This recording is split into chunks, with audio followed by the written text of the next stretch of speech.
Do you know what I found? The more you know, the less you know.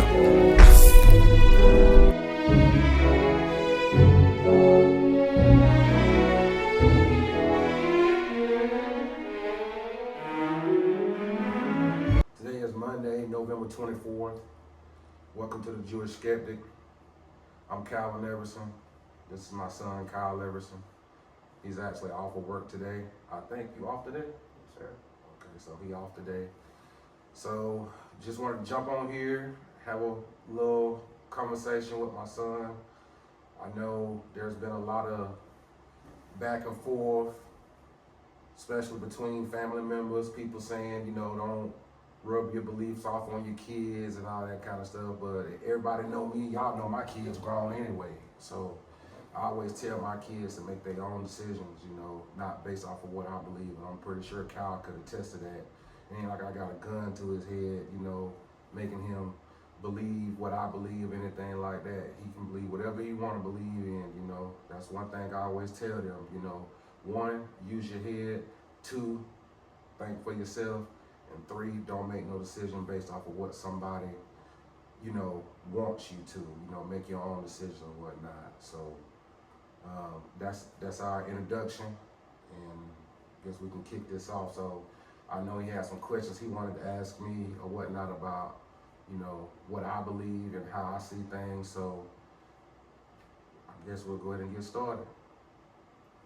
All right, so my first question is, because I know you've been studying for a long time, right? So it's been what? A year, Close. two?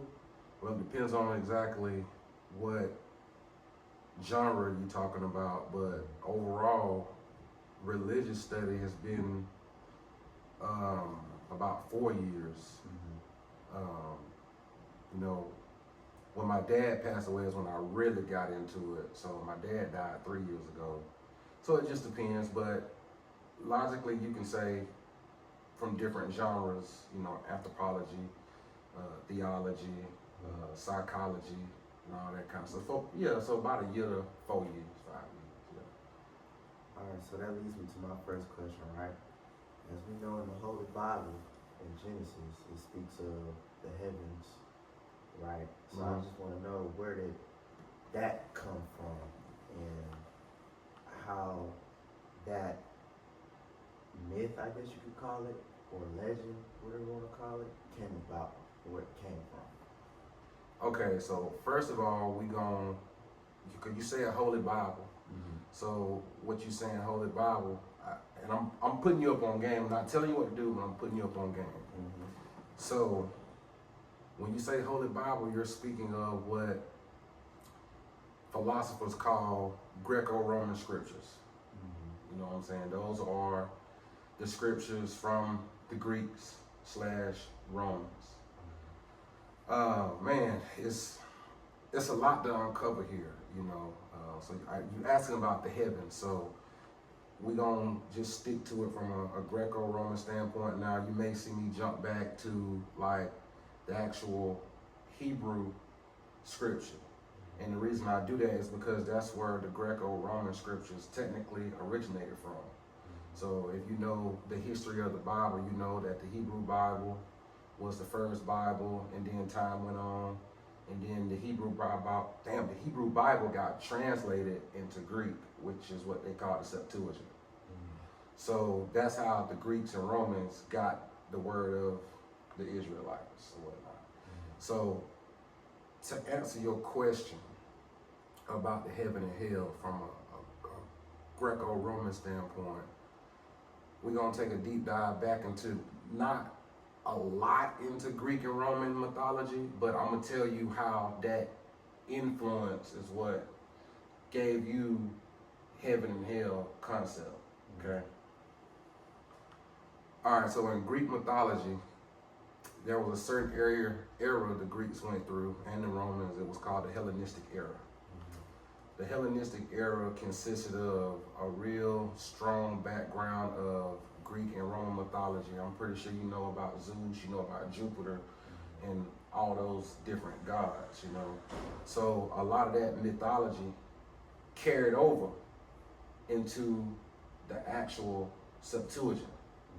So with that being said, there was also,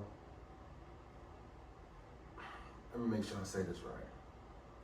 There was also ancient Israelite theophany and literature that the Israelites had that a lot of people don't know about. So the Greeks and Romans find out about this, you know, because it's just like any other civilization in history. Someone comes in, they conquer something, they take everything, they make that land their land or whatnot. So I'm gonna back up to help you understand this a little bit too. So during the Hellenistic era and the mythology they had, plus having access to ancient Israelite theophany, which essentially went down the road and turned to a version of mythicism, they synchronized these together. Now, in that old Jewish literature, it speaks of being able to ascend to God. You know, there's also like a evil version of a God that was created from mythology, and we know that the Hebrews, Jews, and Israelites, they were influenced during a certain time, which we know that was during the Persian rule because they got influenced by Zoroastrianism. And if you look into Zoroastrianism religion, you will see that there's one supreme God and then there's one evil God. Now, I don't know the names of them, you know, because it's Arabic language and I ain't too savvy with that or whatnot. But you get the concept. So all that was synchronized together.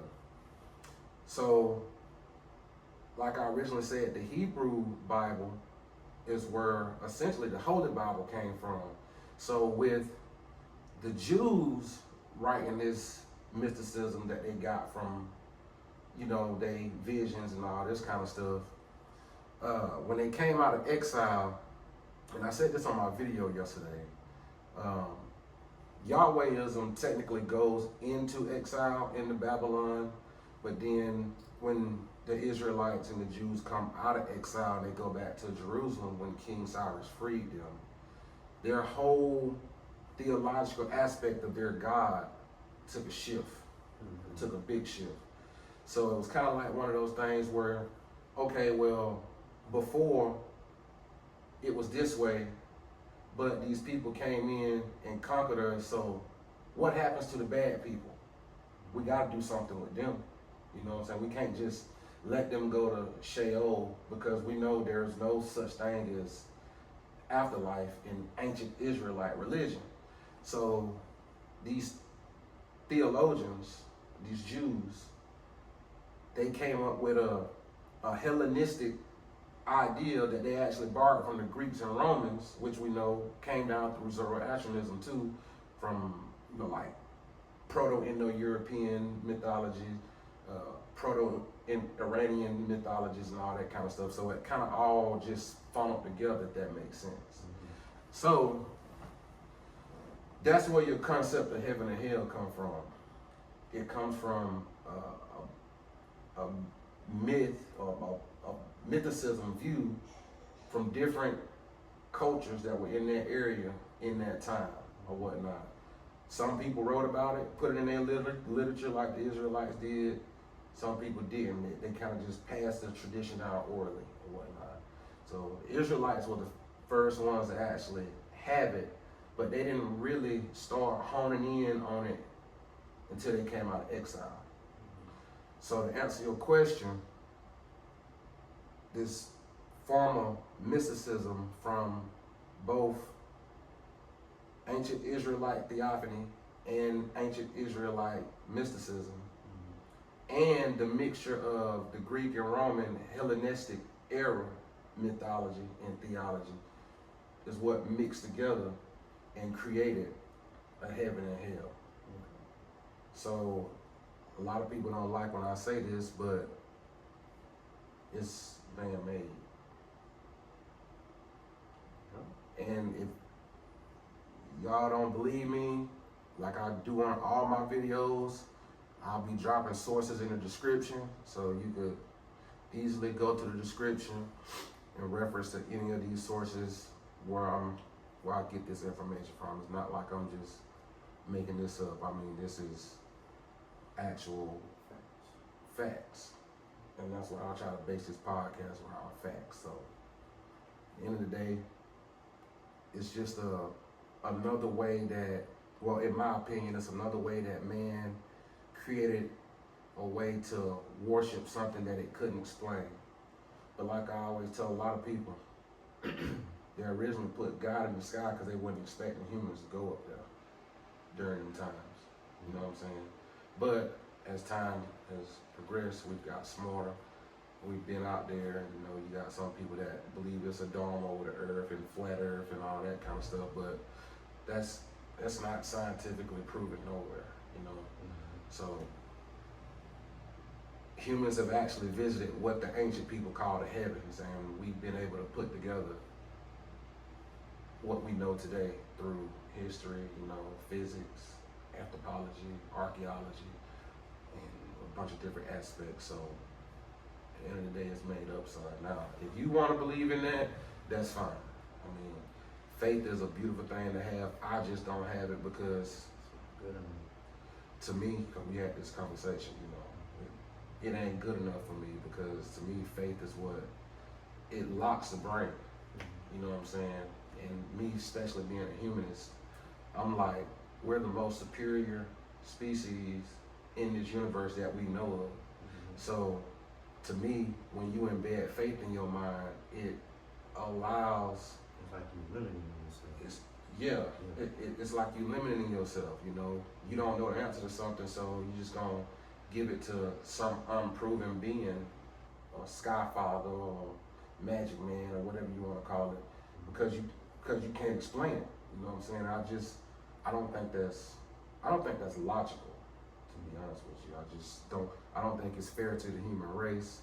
I don't think it's fair to the evolution of the human mind, period. Because the way we think now and the way stuff is lined out was damn sure not the way people thought a long time ago.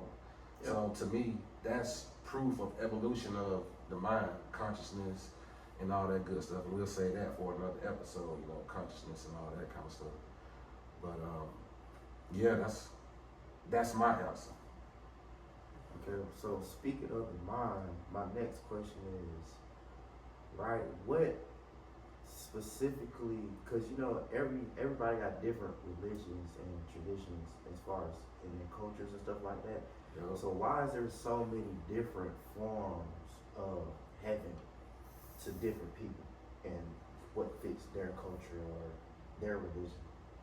Because it all started with a myth, and then as people broke out and spread over the world, it's kind of like the telephone game. You know what I'm saying? You can pick up the phone and call somebody and tell somebody something, and then that person can call somebody and tell somebody something, and the story. Their own version. Correct. It'll be their own version. So people get so frustrated when I say this, but the origin of today's religions relies with the Proto-Indo-Europeans, period. It was after the Neolithic era, which is a long time ago, but we know during the Neolithic era, humans started to worship things outside of themselves, like animals, That's where you see like totem poles. You see stuff like, what's the thing in, I can't think of the name, the Naphtali player in Egypt, you know what I'm saying? So there was some type of form of worship. And pretty much over time, it just synchronized and people made their own versions of it. So the Greeks had their own version of it, the Romans had their own version of it, Israelites, you know what I'm saying? Like, after they came out of exile, they had their own version of it. Zoroastrianism had their own version of it. So they all just mix and match. People made their own decisions on what they thought it should be like, and they put it in scriptures.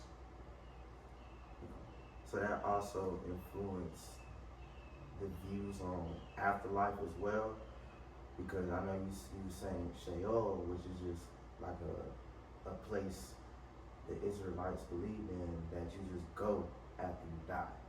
So how did that change into, okay, if you're bad, then you go on a pit of fire pretty much, and if you're good, you live peacefully for eternity? Okay, so directly that came from Zoroastrianism. That's how the Israelites got influenced.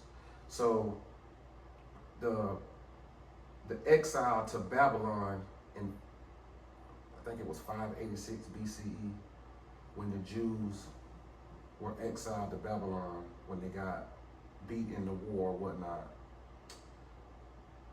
The Israelites hated Babylon.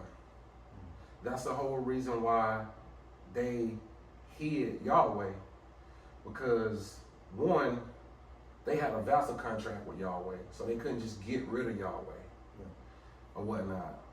Vassal contract means covenant, people. I know y'all like, what the hell are you talking about? A vassal contract is a covenant. So the Jews couldn't get rid of Yahweh because they had that covenant with him. Technically, by them being conquered, they were supposed to get rid of Yahweh, because when you worship the God back then, the God didn't go everywhere with you. Yeah. He was worshipped right there in that shrine, in that temple. You know what I'm saying? So when Babylon came in and tore all that up, and they were exiled to Babylon, this is the first radical point that the Jews came up with. Well, we can't worship Yahweh because the temples have been destroyed, so how are we going to worship Yahweh? Oh, well, now we're going to say he's everywhere. Sound familiar? Sound like today's religions, right? God is everywhere, right? That's where that came from. And I'm telling you all of this to ramp you up to Afterlife. All right? So the Persians came in and decimated Babylon, conquered Babylon, right? So now that area that the Jews in is ran by the Persian rule, the Persian Empire. You know what I'm saying? The Jews fell in love with the Persians because they came in and defeated their enemies. So the Jews said, "Oh, their God must be kind of strong, you know. So maybe we should not take their God and worship their God because we want to keep Yahweh, YHWH, as our God. But it's something they did right. And with them being good people as they are, we should maybe listen to what they got to say." So of course, you know, some Jewish theologians started studying Zoroastrianism, got familiar with it, and then once they came back, they had a concept that they got from Zoroastrianism. Zoroastrianism is the first religion with a heaven and hell, not Christianity, Islam, or Judaism. Zoroastrianism is. It was actually a branch off of like a ancient Indo-Iranian Arabic religion. So they had all that stuff already back then. They had sky fathers. I mean, you can look at Egypt.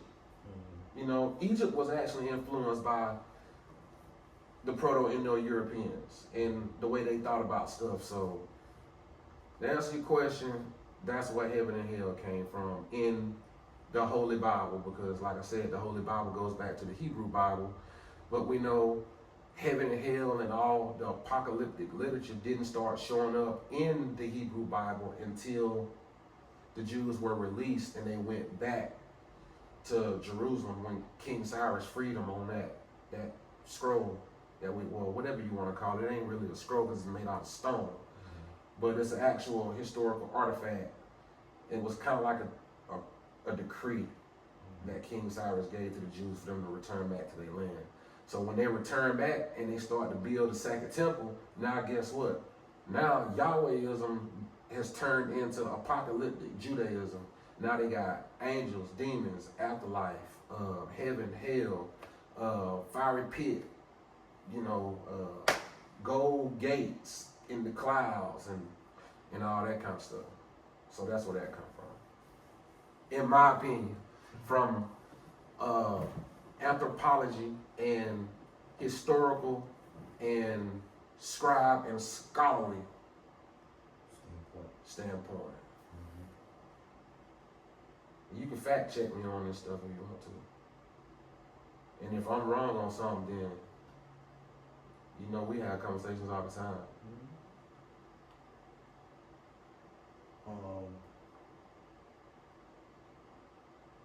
So I heard you said angels and demons, right?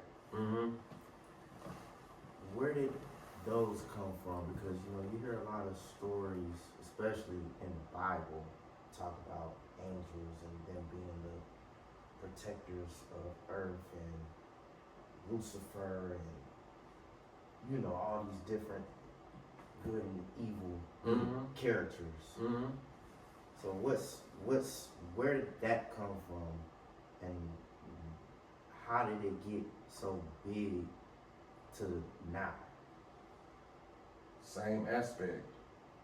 Zoroastrianism has angels and demons also. But wasn't that before Exile and all of that? It was before the exile, but remember, the Jews / Israelites / Hebrews were influenced by the people of Persia. And Zoroastrianism was the #1 religion in the Persian Empire, correct? Okay. So that concept of angels and demons resides with Zoroastrianism. Okay. They just synced it, put some literature with it, and put it out. Let me ask you this. You ever thought about why a lot of them books are removed from the Tanakh, which is the Hebrew Bible? And you ever thought about why some of those books are removed from today's Holy Bible? That's why. Because a lot of that literature was written after exile, and the Jews know it's apocalyptic. Book of Enoch. Read 1 Enoch about the Watchers and the divine council and how they fell from heaven and came to earth. All that is apocalyptic, bro. It's apocalyptic literature. So the people of these churches that were in charge, especially like when Common Era started, like these Christian church fathers and stuff, and these Jewish synagogue rabbis, like chief rabbis and stuff, they wouldn't agree to it because they knew it was apocalyptic literature from their people. You see what I'm saying? So they said these books are no good or whatnot. But to me, them books got the truth in it. Because those books, when you start to read those books and you start to put the two together, you can see how Christianity, Islam, Judaism, how it was all impacted. That's why they took it out, in my opinion. It's hidden literature. Well, it was hidden for quite some time, but I mean, it's 2025 now. You pretty much can get anything. But angels and demons, heaven and hell, those are from Zoroastrianism, from thoughts and that synchronized between the two civilizations is all it is. It's just like today, TikTok, that's the #1 app, right? And what's the whole purpose of TikTok? To get on there, create a trend, and copy something somebody else did and see if it can blow up, right? Same thing. It's the exact same thing. History ain't changed. People have been the same for quite some time. We just got smarter. And some people would rather take something, put their own spin on it, and put it out because it's easier. They didn't have to start from the foundation, so it was easier to do it. The scholar word for it is syncretism. So when you hear me talk about these civilizations affected or influenced another civilization, it's through syncretism.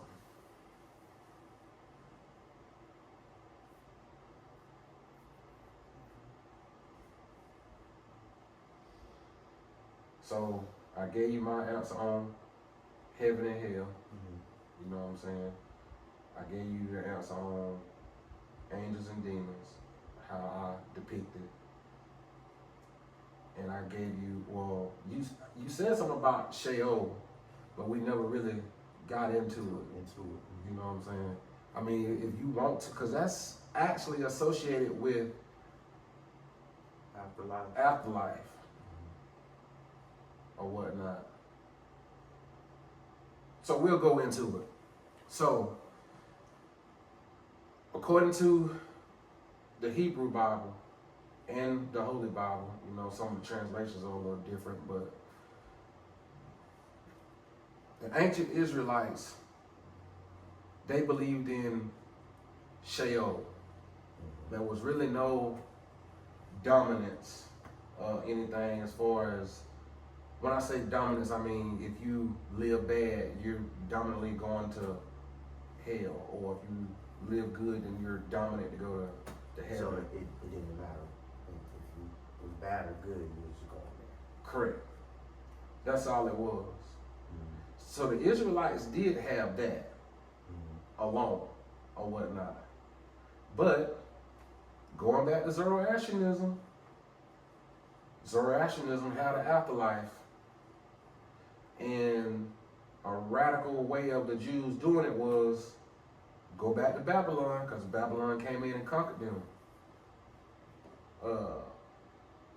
I forgot the king's name, King Nebuchadnezzar. That was one of the Babylonian kings that was in reign. It was either before they went into exile or while they was in exile. I can't remember, because you got to remember back when they got there, the Persians hadn't just came in just yet, so they were still under Babylonian rule, and I think it was Nebuchadnezzar. So we'll just use him as an example. You know, Nebuchadnezzar came in, tore our stuff up, took us in as prisoners or whatnot, and we living like this, and we pretty much slaves. He's a bad person. But he going to Sheol. He going to the same place above them that talked about Yahweh and praised Yahweh going. So, you know what? Yahweh is going to show you we're going to be the dominant people, because we got the covenant with Yahweh, and Yahweh is going to take care of us like he said he did. So what better way to go over and Zoroaster, hey, I heard y'all got a heaven and hell and afterlife and a soul and a spirit and angels and demons. Let me get that up off you. It was one of them moves. And that's what afterlife come from. In the Bible, in the Quran, and the Tanakh. Now you talk about other religions, it's completely different.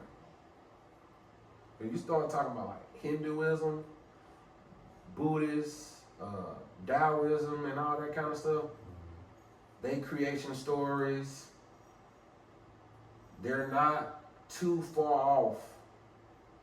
So that's how you know something impacted all of them, because the stories they're very similar. They ain't all the same, but they're very similar. You know, some of them start out with like a Bible and the Abrahamic religions got Adam and Eve, right? Some of them religions, they got like twins that started the world. I think it's like Manu and Enu or something like that. Don't quote me, because it's so many gods out there, man. Like, you was the one who shared that little sheet with me that had all them little colors on it from like 4000 BC and how religion started and what it is today. One day I was sitting here bored.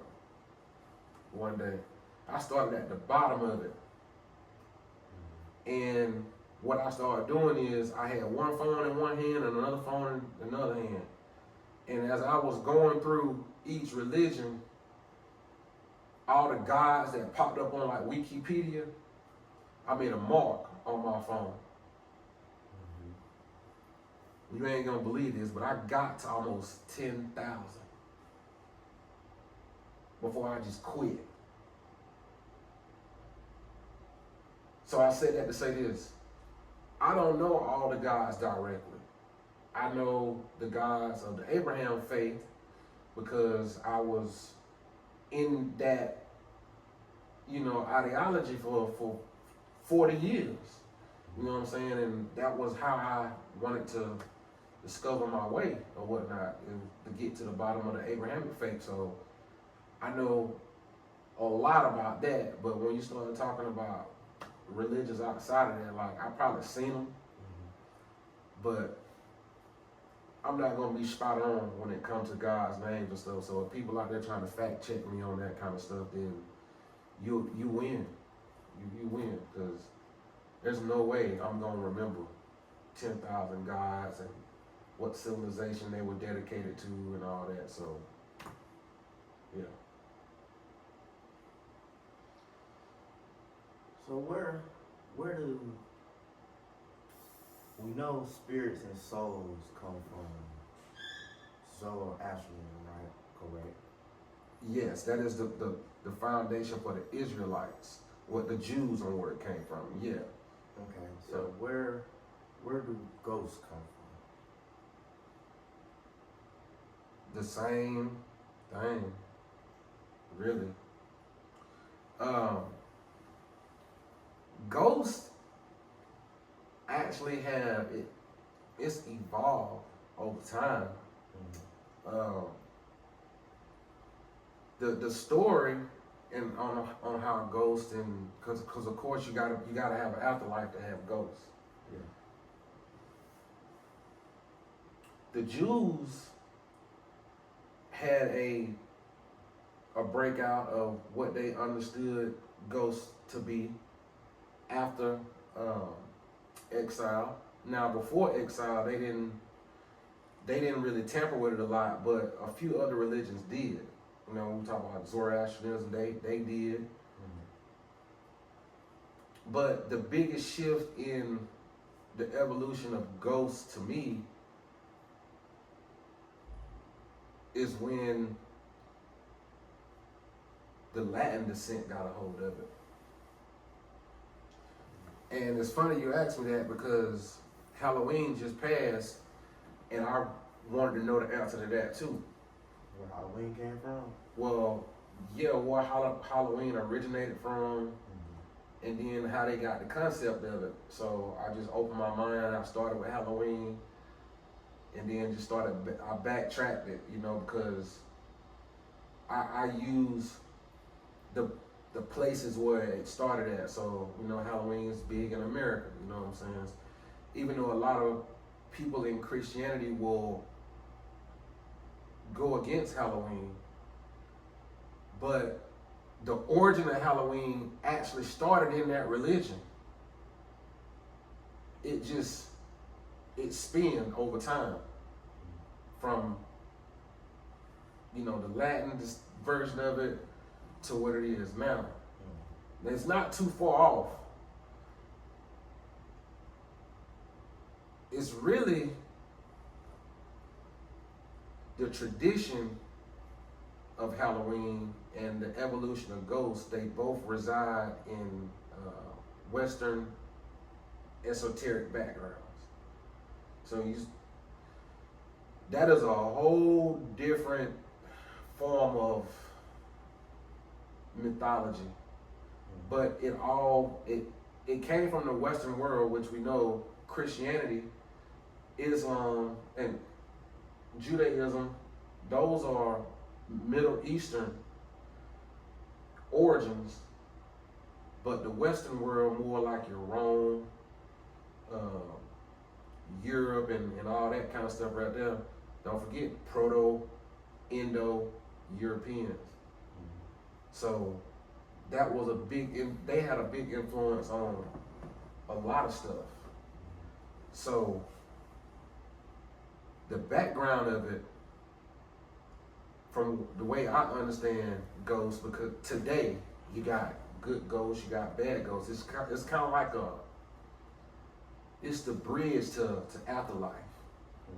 Cause you can watch some movies, and it's good ghosts. The Sixth Sense, prime example. Then you can watch another movie like 13 Ghosts, and you got bad ghosts in it. So we know where the origin of the good and bad came from, but the way it evolved and got into the ghostly afterlife was from Latin. In the Latin descent, once they got the story, they synced it and changed it how they wanted to. On Halloween, I actually posted one of the old Latin versions of what Halloween was. It was like Happy Halloween, and it was weird. It had like a pumpkin on it. It had a dude turning around with like a goat going up his butt. It was weird, bro. It was weird. Super weird. So to me, to answer your question, and I said, I advise you to go out and look, because I don't know all the answers to that question. So that maybe that's something, we need to go look at as far as, I guess, the original origin of it. I mean, I kind of got an idea, but I don't really know the story to it. I just went back to see what it was like in Latin and how it turned out to be what it is today. So maybe that's something we can go look at. You can go look at, I'll go look at. But yeah, ghosts have evolved. Ghosts evolved from one thing, from one time to something else, and then to what we got today. No different than religions. Well, speaking of Halloween, we know The Conjuring, the new movie came out not too long ago. So my thing is, it's like this, right? Where did possession come from? Where did this whole ideology of, we know where good and evil came from, but where did it, what happened to where it made it to where it can control you and make you evil, and you see what I'm saying? Yeah. To not get too long-winded, the ideology of demons was already back. We talked about that already with Zoroastrianism. It just evolved over time, but you don't really start to see it real heavy until Roman Christianity comes on. The New Testament. Yeah, anything in like 1st century BC and then anything 1st century CE going forward. It morphed over time. But you start to see it at the beginning of like But do you know what caused it to morph though? Or Syncretism. The biggest story that I've found, you know, is in the Gospels. To be honest with you, and I say that because I look at the Gospels through a different lens than everybody. Mhm. I look at the Gospels that way because one, the character Jesus and his background tells me that he was Jewish. So why would I want to go get his background from somebody that ain't, why would I even want to go to the Romans and Greeks in the Holy Bible and get his background? And he wasn't even Greek and Roman. He may have spoke it, but the story that I've heard of Jesus says that he was born Jewish. So if I want the true story of Jewish, it's like me and you. Like, I mean, technically, I can get far-fetched in that because technically we mutts, but because we got so many different ethnic groups, you know, from DNA testing and stuff. But it wasn't that way back then. You know what I'm saying? So if they want to find out me and your background, they're gonna have to go back to like something that we was associated with, one of our ethnic groups. Either it's Native American, you know, African, whatever it is. So I approach that through that type of lens. So my story of Jesus is completely different than what other people see it as. Correct.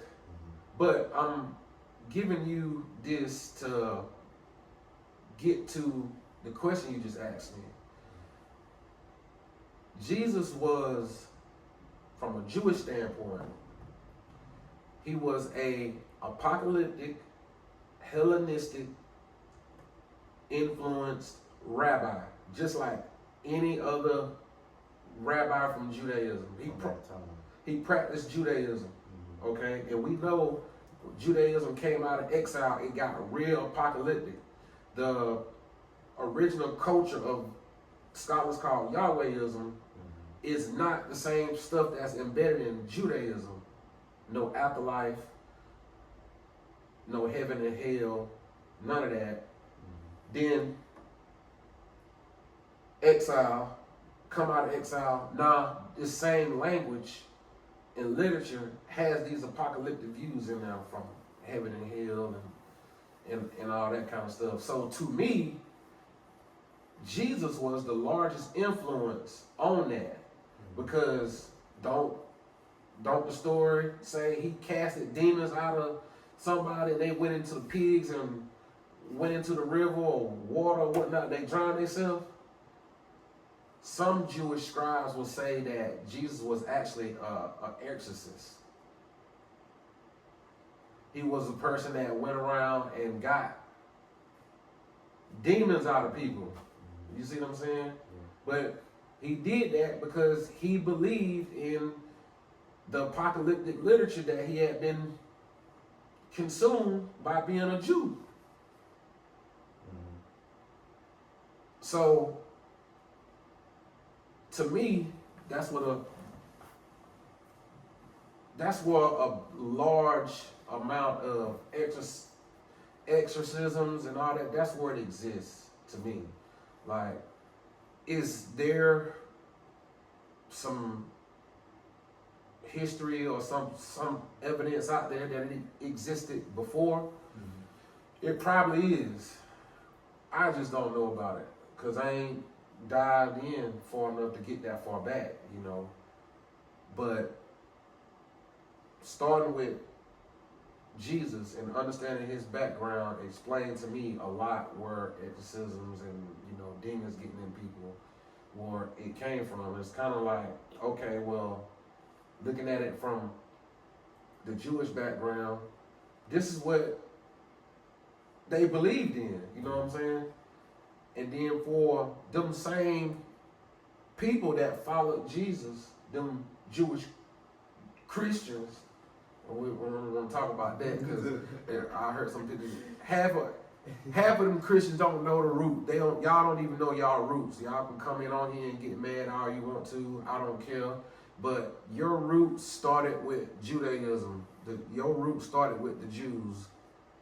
Period. That's why y'all got all that apocalyptic stuff in y'all scripture, heaven and hell and the rapture, and y'all just took it and it morphed over time. But we're gonna say that for another episode. I don't care who get mad.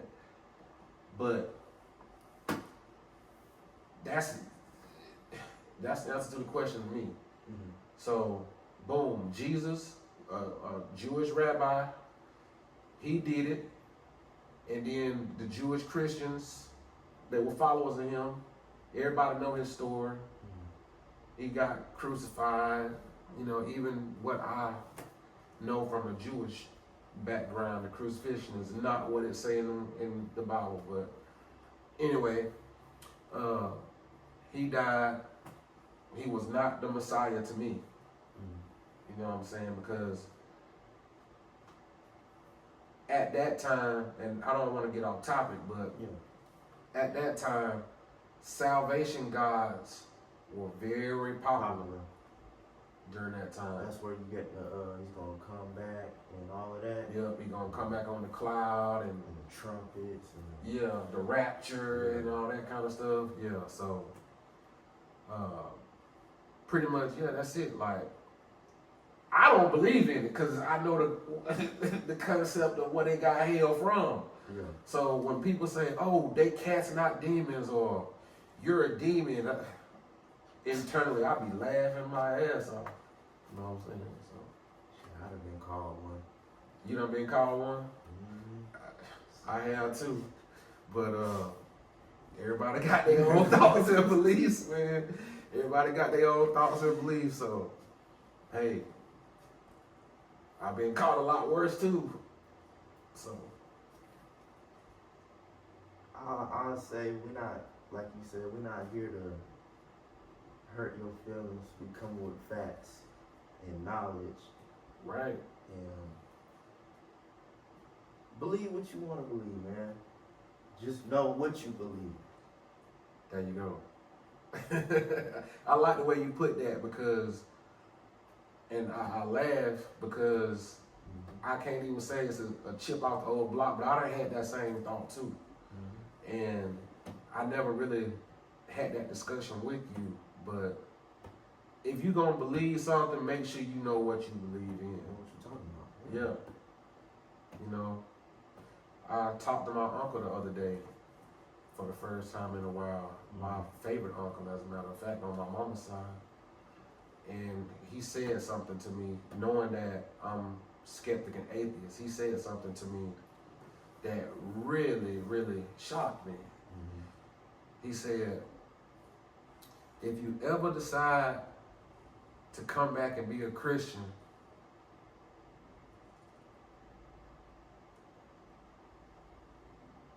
you'll be one hell of a Christian. Because of everything that you know.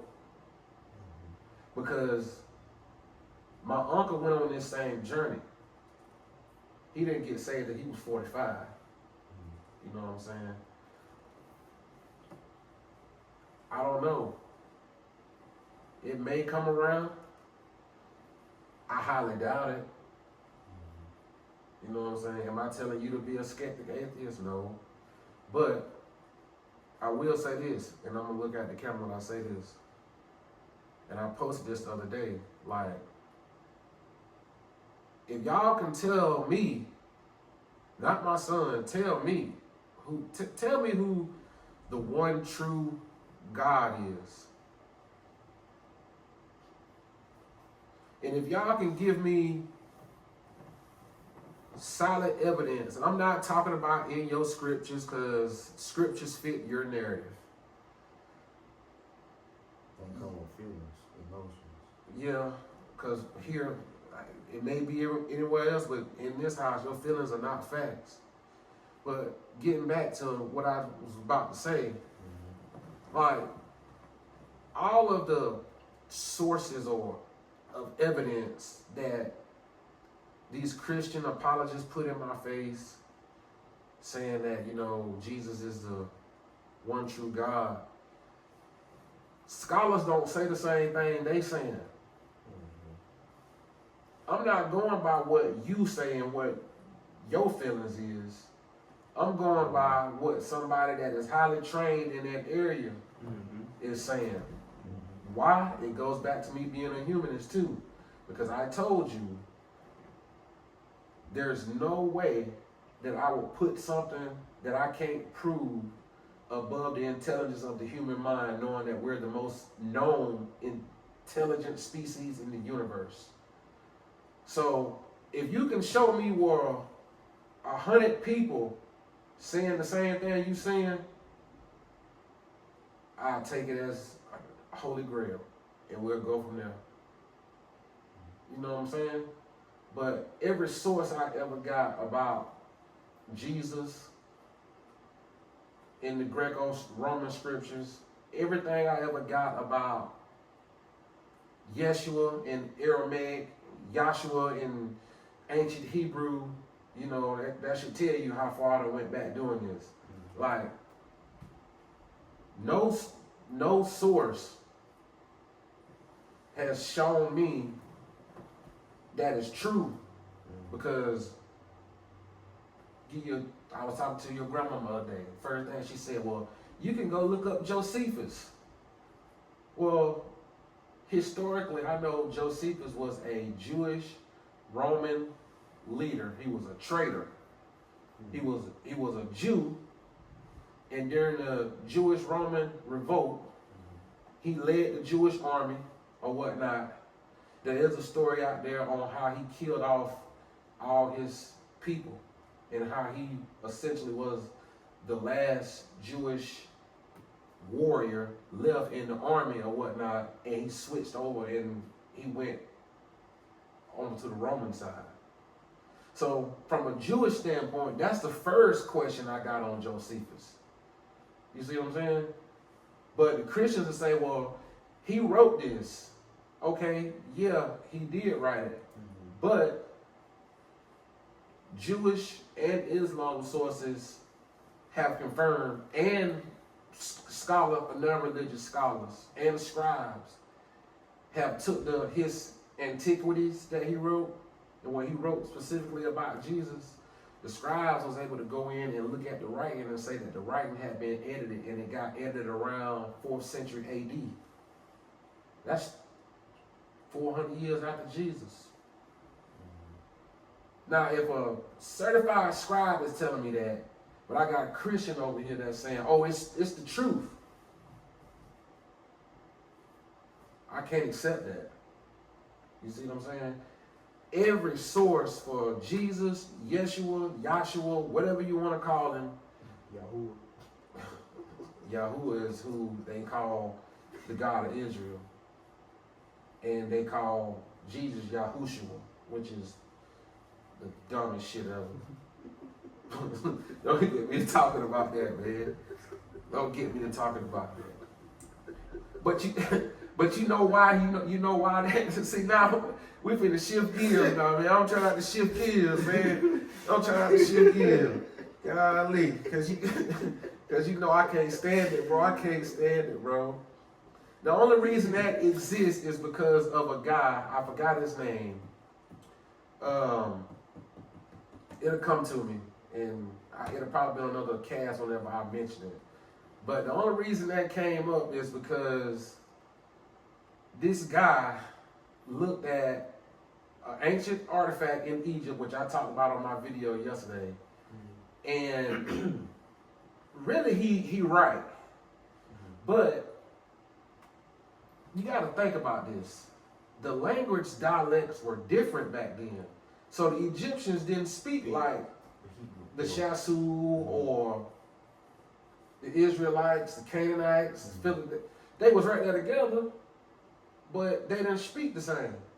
So that little inscription that's in that Egyptian record from like 1413 BCE, where it speaks of YHWH or YHVH or whatever you want to call it. In that little inscription, the way the Egyptian dialect has it broke out is Yahoo. But the scholarly way to pronounce the God of Israel is Yahweh. So they've been fighting about this for years. That's why I said in the podcast yesterday, I was like, it's a lot of debate, and I kind of was like inching around. That's why. Because it is a lot of debate on how somebody pronounce who versus hey. That's all it is. And it's the stupidest shit ever. And you got all these, notice the people that you see that follow the Yahoo, they're gonna be dark skinned. African? They're gonna be, they're gonna be dark skinned. You might see a few, Caucasian people now because they done been influenced or whatnot. Syncretism, remember? We talked about that. And that's how that's how stuff gets synchronized. Other people get influenced and they influence their family growing up, and now you got white Jews. You see what I'm saying? And I'm just not trying to say anything bad about white Jews or whatnot, but I'll just use that as an example. But that's how it happens. But yeah, I don't see we done got off topic now because I'm real anal about that, for the simple fact that when I was doing my studying and stuff, and I was really embedded in the Abrahamic faiths like I was, just being able to find the truth, man, it took me about a year. Because it's hidden. And it's probably some stuff you still don't even know. Correct. But I know Jesus didn't die on no cross. I do know that. For sure. Speaking of Jesus, right? We know this literature influenced a lot as far as how people thought and seen things, right? Yeah, a lot. A lot. So, my question to you is, do you believe in a divine or perfect person that can That's like do miracles no, and no, shit like that? no. I don't. Only because we know where I say we. I know where it came from. Nope. Once I became skeptic, a lot of the things I had going on in my life vanished. I used to have bad dreams. Why? Because I believe in evil spirits and I believe in demons.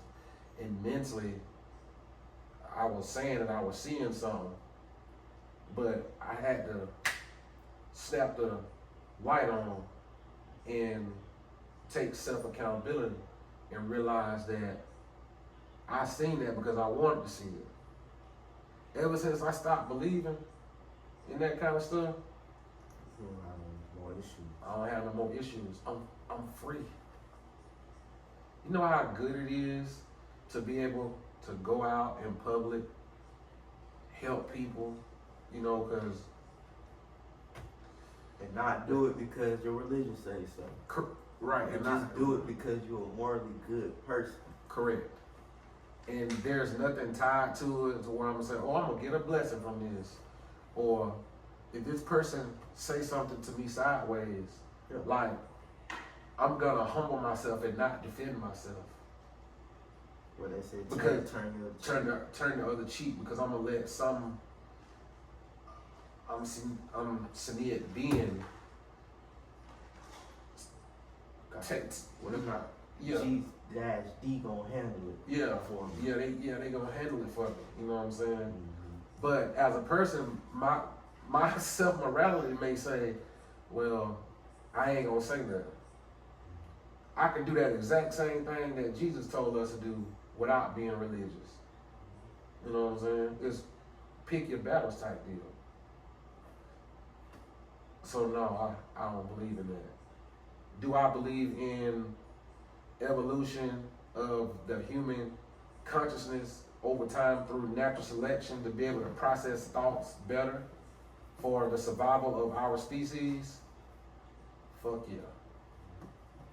Excuse my language, but yes, I do. You don't need no religion to tell you to be a good person, period. You don't need no religion to meditate and learn how to connect with your inner self. And I ain't on no spiritual journey neither. I hate them motherfuckers too. Oh, I'm a god. You a god? Man, come on. God is in you. Prove it. Prove it. Because my understanding, if a God was in you, you ought to be like Superman. Everything that they more than Superman, everything that they say this God possess. Come on. Then on top of that, the Christians say this God was embedded in Jesus. How'd he die? He laid himself down and died himself.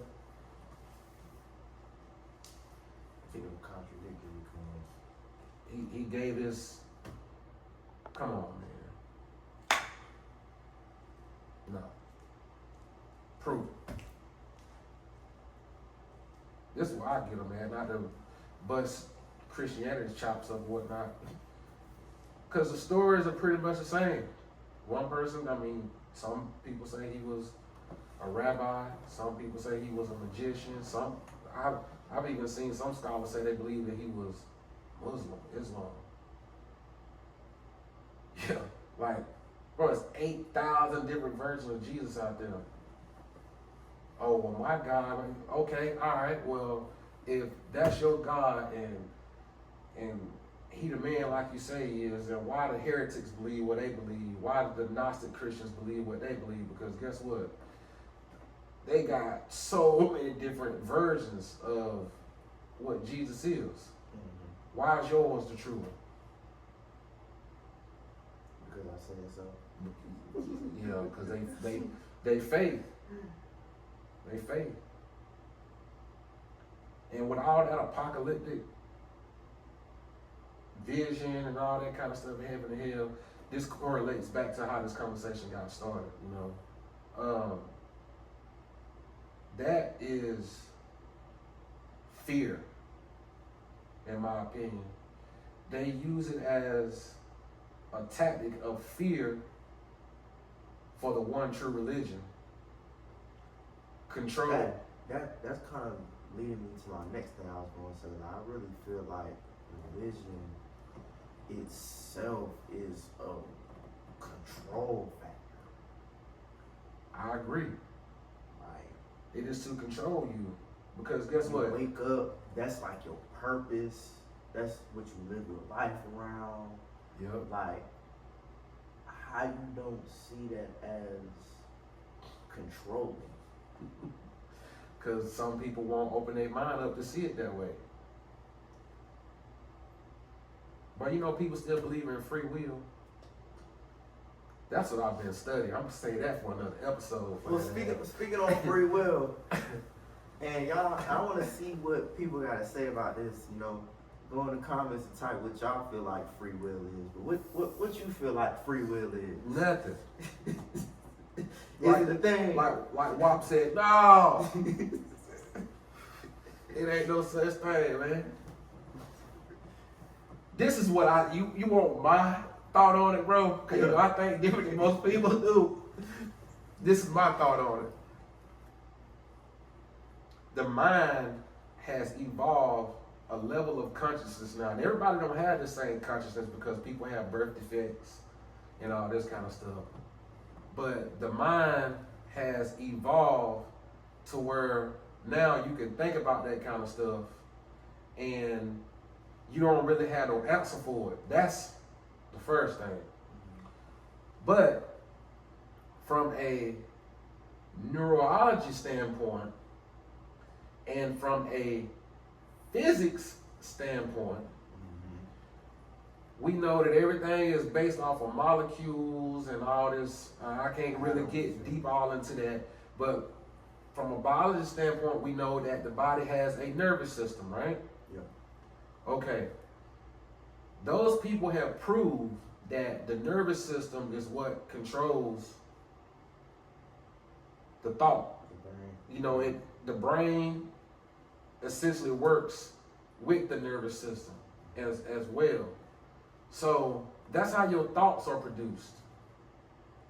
Everybody think different. Like I just said, everybody's level of consciousness is not the same because So like them little, I don't know what they call it in your brain.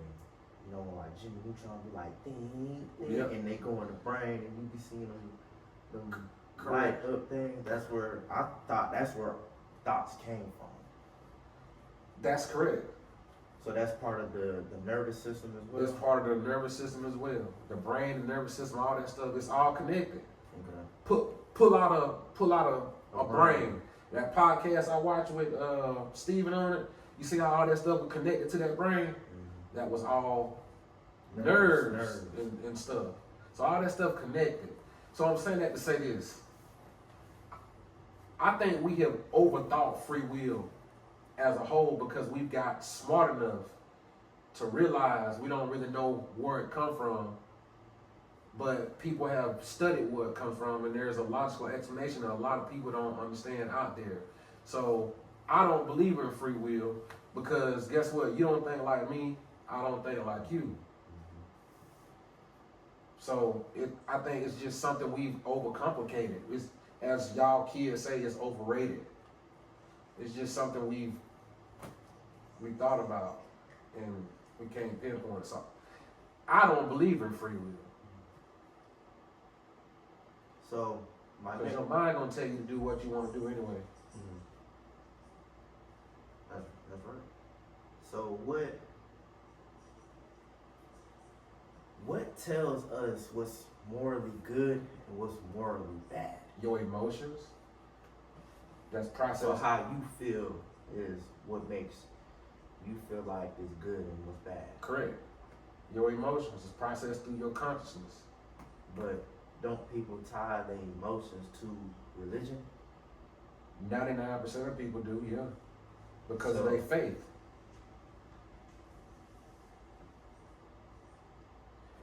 Everybody is born an atheist. Keep that in mind. You don't get embedded in any faith or anything like that until either a caregiver, a guardian, a parent, somebody that you trust because they've taken care of you from a baby, and they start telling you about their religion or whatever the case is. A high percentage of religious people come from that foundation, right there alone. There's some people that don't experience that. They grow up and they may feel failed. Some failed them in life or something like that. So they may believe it's something higher out there. You know what I'm saying? So they go seeking it, kind of like I did. And then they find it, make them feel better. It's just like right now. If you told me you was a devout Christian right now, and later on in this podcast, you said, man, I'm having some bad thoughts. I'm thinking about going to do so and so and so and so and so. Me being a skeptic, knowing that's what you believe in, you know what I'm going to tell you to do? What you gonna tell me? You better go pick up that Bible.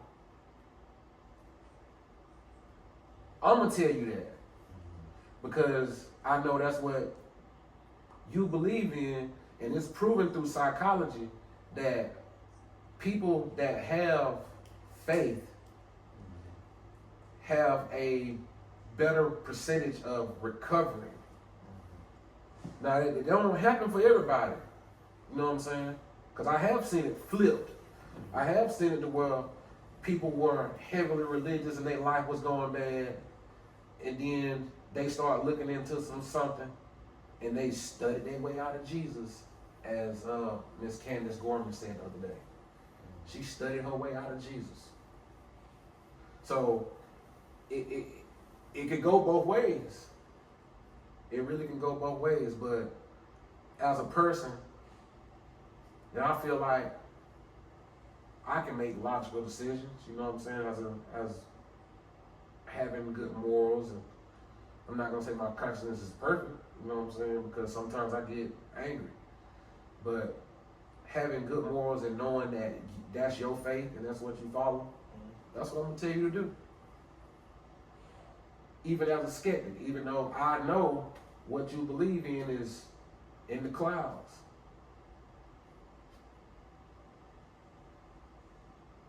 In other words, I'm not gonna be focused on telling you my version of the truth to influence you. So.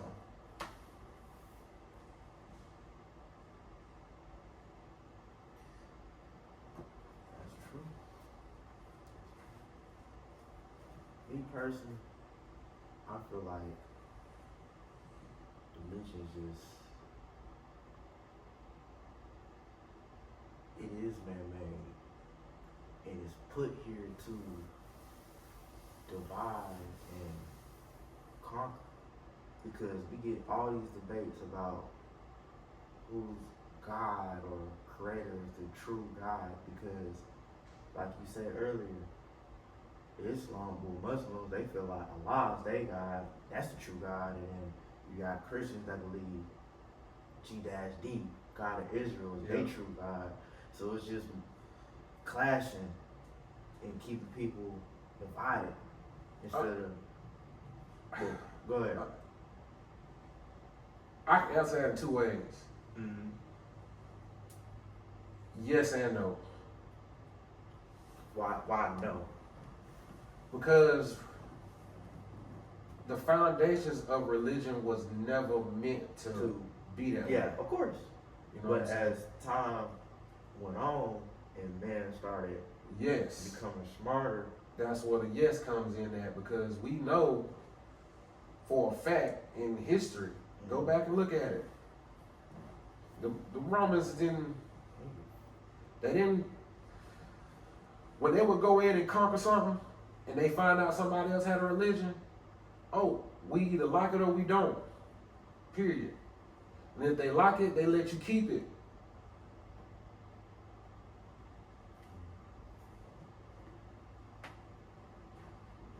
And same shit. Well, I started that to build up to this.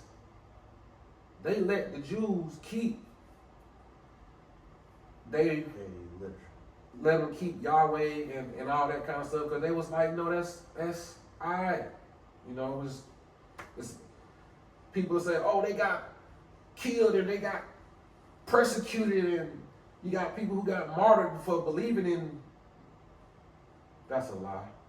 I went back and studied that too.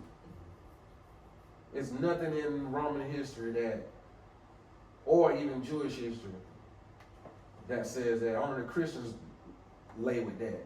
And the only reason they lay with martyrdom and all that kind of stuff is because the church fathers put it in place to make it seem like people died for their faith. And that's why Jesus was real. But that was from the Roman side. And then guess what? Around 3rd century, I think it was like I forgot the day. That's how much I've been studying and got away from it. But it was sometime in 3rd century AD where the Romans fully allowed Christianity. And when I say that, they fully accepted Christianity as the main faith of the Roman Empire. And we know back then, churches and armies ran together. So at this point, it's all about numbers. That's all it's about. And it's about control, like you said, and creating division. So that's the yes side of it. their whole mission was to grow their army in churches to be so big nobody could stop them. But one day, somebody did. They came in and conquered their ass. And the army went away, but guess what didn't leave? The church. Oh, yeah. And I just told you the church is in the. Go watch some of them old movies. You will see them churches and them armies paired together. Mm-hmm. People in churches went to war. You know what I'm saying? They were paired together. So when they got beat, they lost their army. The only thing they had left was the church. So at this point, what do we got to do to stay powerful? Now we got to spread our religion. And guess what? To this day, Roman Christianity is the what? The largest religion. You know why? Because all these different denominations of Christianity. So yeah, we know about them denominations they had. It's all about strength in numbers, like I was just saying. I mean, you can see that today. I mean, it's everywhere. And then what makes it so bad, they knew how easy it was going to be for Christianity to spread. Because you didn't have to go to a synagogue like the Jews, you know what I'm saying? You didn't have to have all these different laws that you have to go by, like the circumcision laws and stuff to be Jewish. And I'm just using that as an example. You know, so it was pretty simple for it to spread. You know, it's easy for women to be accepted, you know, so the whole thought that the Romans had for implementing Christianity was for power of numbers. And they knew Christianity was the way they was going to do that after the army had been destroyed. So, like I said, Christianity is very easy to join. You don't have to, all thing you got to do is accept Jesus. That's it. You know, and then, of course, you got to be moral, have, you know, good morals or whatnot, but it's really a easy religion to follow. So, yeah, that conversation it goes more to, well, the Bible is the #1 printed book. You know, that's how. Yeah, you know what I'm saying? Yeah. Well, of course it was, and of course it is, because they didn't really start publishing Bibles to the public until like the 1600s, which is 1,500 years after Jesus. You know, so it's so many different translations and stuff transpired during that time. So pretty much, they made Christianity the way they wanted it to be. And that's how they still control the numbers like they are. So they still the strongest church in the universe, if you ask me.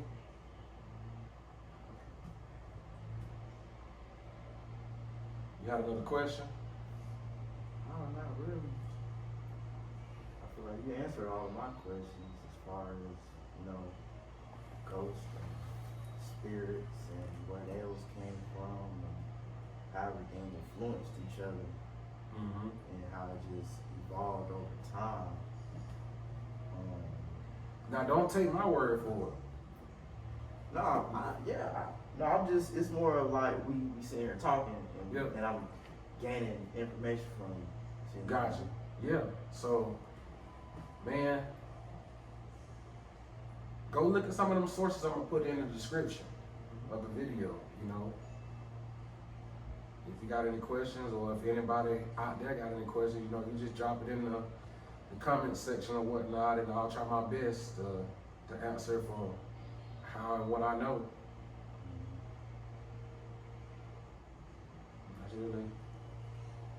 That's really it. You sure you ain't got nothing else you want to ask? Any questions you want to ask me? No, nothing I can think of. I mean, kind of just bounce off of each other. Kind of scatterbrained a little bit right now, but. All right, y'all, we finna hop off of here. Finna go in here and look at some more sources and stuff and continue my journey or whatnot. I don't know what my son got planned for the day, but Look like it's about to rain. I think we just got up on a tornado watch, tornado warning or something. So have my eyes peeled for that a little bit. But until next time, peace.